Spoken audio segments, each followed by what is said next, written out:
Okay, there's going to be a review of Big Business, one of the most hyped AEW Dynamites ever. I was really curious to see as to, why this show was getting so much publicity and so much promotion.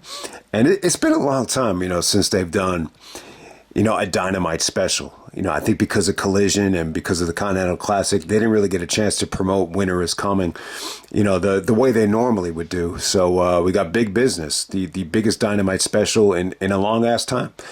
A lot of Jay-Z inspired titles with Tony Khan, with Big Business and the Dynasty. I'll touch on that. And I do want to touch on, Sasha Banks' new name, Mercedes Mone, and what I think kind of inspired it. A lot of it definitely has to do with money, but Mercedes Mone makes her big appearance in AEW. We've seen her going back to All in Wembley, and it kind of took a long ass time for her to finally debut. But I guess they finally agreed to a reasonable amount of money, which is probably a lot of money, and she cuts a promo. I enjoyed the promo for the most part. I didn't think it was great. The Eddie stuff obviously was a highlight for me. When she mentioned Eddie's name, everyone started chanting Eddie. So obviously I love that. She could be a little bit awkward. Not necessarily in this promo, but I've seen other interviews from her where it almost feels like someone making fun of a cocky woman. That's how it kind of comes off to me with Sasha Banks. Mercedes with her mic skills from time to time, but I thought it was okay. I mean, I didn't think it was an amazing promo, but it's tough though. She's been out of the spotlight in the United States for 2 years, and you throw her in front of a, live microphone and in her hometown of Boston, Massachusetts. This was a huge gate. This was 9,500, the most people for a Dynamite taping in a long time. So yeah, this show definitely had a good atmosphere. But, the bottom line is there's really not much to say about the promo. I think AEW needs, Mercedes. I'm not a huge fan of the women's division in AEW so far. I like Statlander. I think Willow was definitely a bright spot. Athena is an ROH, but, she's probably arguably, the best worker that they have in AEW. But for the most part, a lot of the women that they've thrown out there for the last couple of years, the Toni Storm stuff is okay. It is what it is. So I don't really think she has a lot to work with. Obviously, Willow would be cool, but they definitely need her. And, she's definitely bringing a lot of attention to the company. This show obviously made a lot of money at the gate. So, obviously it's a good decision. So it was cool to see Sasha, and she was able to make a big return in the main event as well. So they put Willow and Rhio as the main event. They kind of had Mercedes kind of, hype it up, and then she would end up making a save at the end of the show, which we'll get to. All right, next up we have the AEW World Title match. We got Samoa Joe taking on Wardlow. This is a rematch from, what was it? Was it Revolution 2023? I think so. The atmosphere is a lot better than that match. This went on first, so obviously it had a good atmosphere. Wardlow actually rips up a "Joe's gonna kill you" sign. I like that about it. Wardlow actually busts out the "Whisper in the Wind," which actually got a "Holy shit" chant. It was okay. It was pretty good. I wouldn't say it was great. It was kind of sluggish at some points. Wardlow was playing possum. But ultimately, Joe makes Wardlow tap out in a little bit over 10 minutes. And, a pretty decent world title match. I'm glad that they've made the decision to have Joe and Wardlow on TV, rather than pay-per-view. That's a good decision. And, you get to see Swerve actually, fighting off the security guards and coming down with the chain. He looked like a badass. So, going to build to Swerve and Samoa Joe at, maybe Dynasty. It looks like Hangman Adam Page is kind of taking a break. So I think the Page, Swerve stuff is kind of on the back burner. All right. So next up, you had the Elite featuring Okada and the Young Bucks taking on Death Triangle, Pac, Penta, and Eddie Kingston, the Continental champion right here. So the Elite with Okada, they did a really, really cool. Okada actually forced the nerdy reporter, I can't remember his name, but forced him to sing "Happy Birthday." So you're seeing a lot of personality segments with Okada so far. So yeah, I mean, I didn't get a chance to touch on Okada coming to AEW. It kind of surprised me. I think it's huge. it almost kind of makes you say, New Japan is losing a lot. That all of a sudden we have Omega, Okada, Ospreay, and Jay White under the same umbrella, and you just say to yourself, man, we're going to be in for a hell of a ride, especially as soon as Kenny Omega gets healthy. So this trios match is really good right here. I'm not a huge fan of the Young Bucks ring attire. I would prefer them just to, wrestle like wrestlers instead of dressing up like preppy heels. They were very heelish here, using belts and using weapons. And some people said they kind of had X-Pac heat in this match. It was okay. I really enjoyed Pac, though. Pac looked like he was in great shape. Penta and Okada actually did some, cool things out there. But ultimately, it feels like they're building up to an Okada-Eddie Kingston match at Supercard of Honor. They're going to actually wrestle on Dynamite next week. But yeah, Okada goes over with the Rainmaker. The match was fun. I wouldn't say the match was great, but it was definitely fun. The finish was pretty damn awesome with, Eddie staying down from the Rainmaker. But yeah, loving Okada and AEW so far. It's been really, really fun.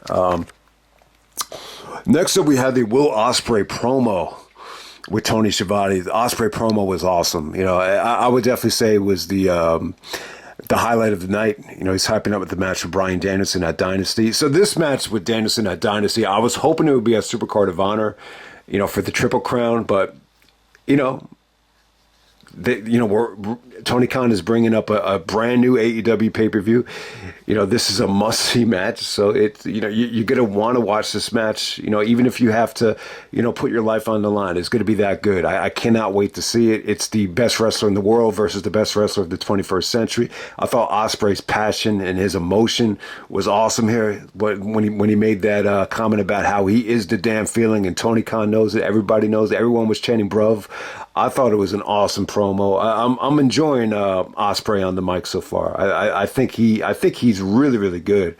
I love the accent. I love the emotion. And yeah, man, this is going to be an awesome match between Ospreay and Danielson. I was hoping that Danielson would come out, but normally he doesn't work Dynamites. He's pretty much working collisions right now. But yeah, this is a match. Paul Heyman said the RVD Brock match was better than sex, and this is one of those matches that's going to be better than sex, at least the sex that Paul Heyman's had, not necessarily probably the sex that someone like Billy Kidman has had. So definitely looking forward to Ospreay and Danielson, not for a championship, but it might main event that show at Dynasty.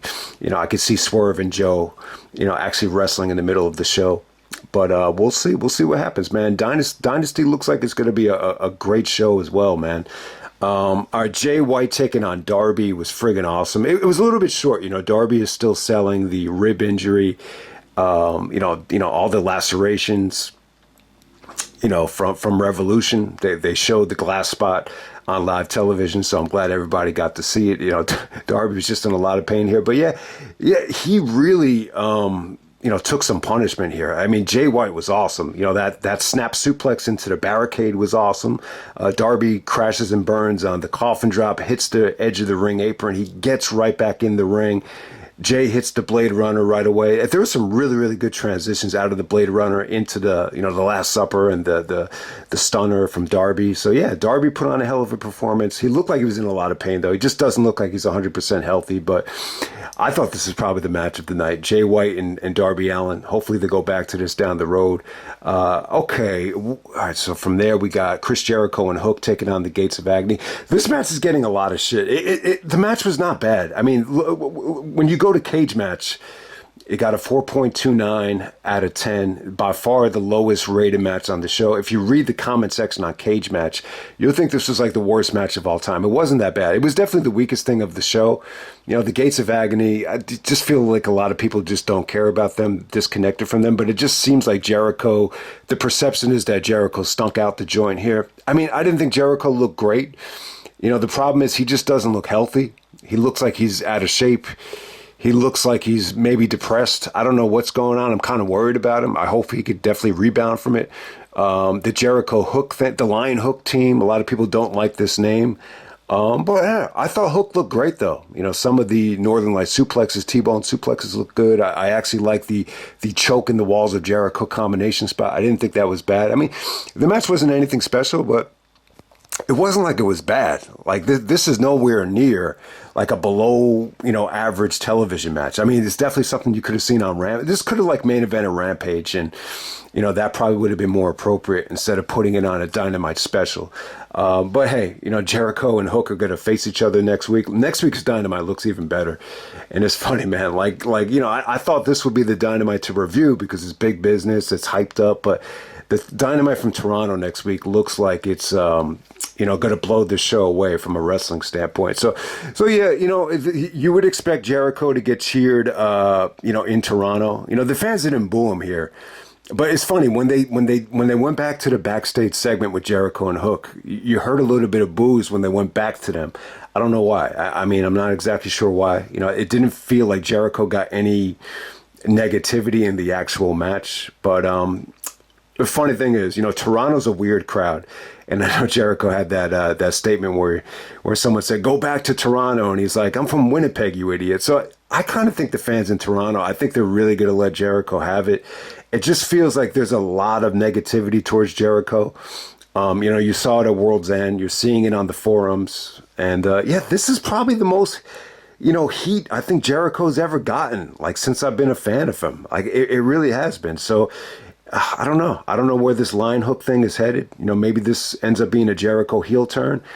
I'd be in favor of Jericho just trying to find something for him to do, like away from the ring, at least for like the short term. But, we'll see what happens. I could see Jericho actually turning heel on Hook, and, maybe Taz could get involved. I don't know. I like to see it, but I think Hook teaming up with Jericho is great experience for him, no matter how you look at it. And then the main event, you had Willow actually taking on Rhio. A very, very short match. I thought this got more time.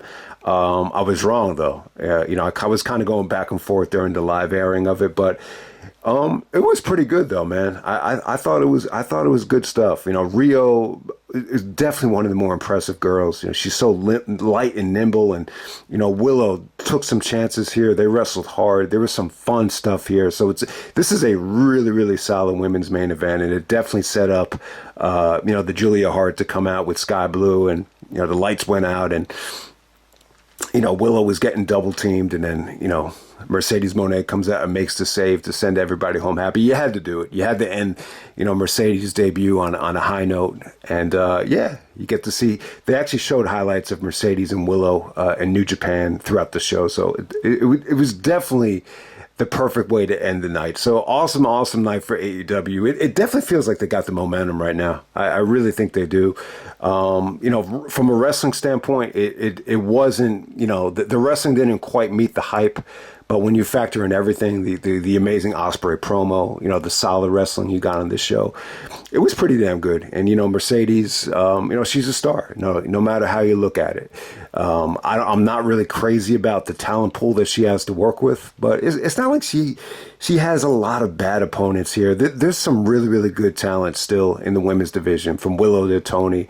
It's not the ideal, mix of talent, for Mercedes, but I'll end it right there. But yeah, man, it does kind of seem like, Big Business was very Jay-Z inspired. You want to argue that it's Mercedes Mone inspired. And it's funny, like, Mercedes, this name Mone, she really looks like the girl. Like when you see Sasha Banks, like the way she looks without dressing up all fancy, she really looks like the girl from Devil in a Blue Dress. And then her name in the movie was Daphne Monet. So I'm curious to see if she got the Monet name from her, from that character, who was actually Jennifer Beals in, Denzel's Devil in a Blue Dress movie. Awesome movie. I love that movie. But yeah, the Dynasty stuff is kind of interesting too. You're giving us Big Business and Dynasty. So when Jay-Z was trying to promote the Dynasty album, it was supposed to be like a group album at first. So he did this song, with Emil, Beanie Siegel, and Memphis Bleak. And he had a line where he says, "You're about to witness big business, kid." And, that song was supposed to hype up the Dynasty album. But when it came down to release the Dynasty, Jay-Z, he changed it to a Jay-Z solo album. I just don't think, I think at that time, he just didn't think the group had a lot of potential. And then he dropped the female Emil from the group, and he had this really, really dope line where he said, you know, if you're fucking with me, you got to drop a mill, because if you're going to cop something, you got to cop it for real. If you're going to buy something, you got to buy it for real instead of bootlegging it. And I guess her album just really tanked and it really fell apart. And I think that's why Jay-Z, scrapped the group and it became a Jay-Z solo album. So I don't know. I'm bringing it up because Big Business, Dynasty, I think they're both kind of related to that, but yeah, the bootlegging really fucking, killed some of these artists at that time. So that's what I remember about that. But hey, man, this is AEW Big Business.